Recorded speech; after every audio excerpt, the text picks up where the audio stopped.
before the first road cut the valley in half, before maps learned the river's true name. There were the river people. They believed the river was alive, not in the way stories exaggerate things, but alive like a parent who listens even when silent. It fed them fish in the spring, cooled their skin in the brutal summers, and carried their whispers downstream when grief became too heavy to hold. The elders said the river remembered everything. Each child of the river people learned to swim before they learned to write. They learned how to read the water's moods, the soft ripples that meant peace, the tight, fast currents that warned of danger. When someone was born, their feet were dipped into the river. When someone died, a bowl of river water was poured onto the earth, so the spirit could find its way home. Among them lived a boy named Iru. Iru was different. While others listened to the river, Iru heard it speak, not with words, but with feeling. When he touched the water, images flooded his mind, memories not his own. A woman laughing on the banks decades ago, a child slipping beneath the surface and being pulled back to life. Fires, storms, songs long forgotten. The elders noticed. They said the river had chosen him. As Iru grew, the world beyond the valley crept closer. Outsiders arrived with metal boats and loud machines. They spoke of progress, of dams that would tame the river, of power that could light distant cities.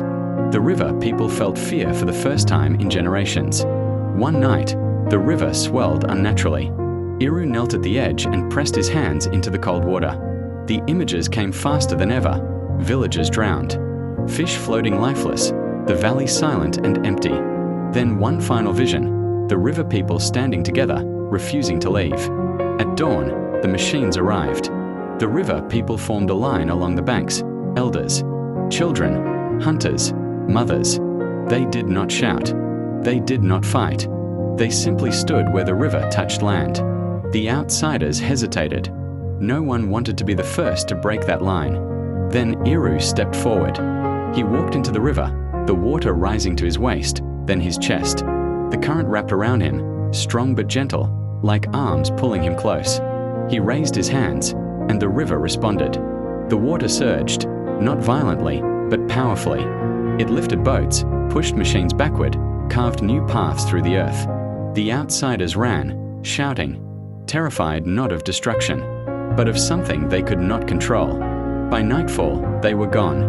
Iru did not return. The river settled, calmer than before. The people searched for him, called his name, cried into the water. But the river remained silent.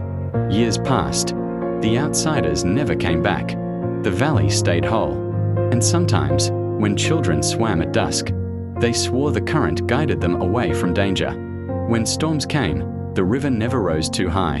When grief struck, the water felt warm against their skin.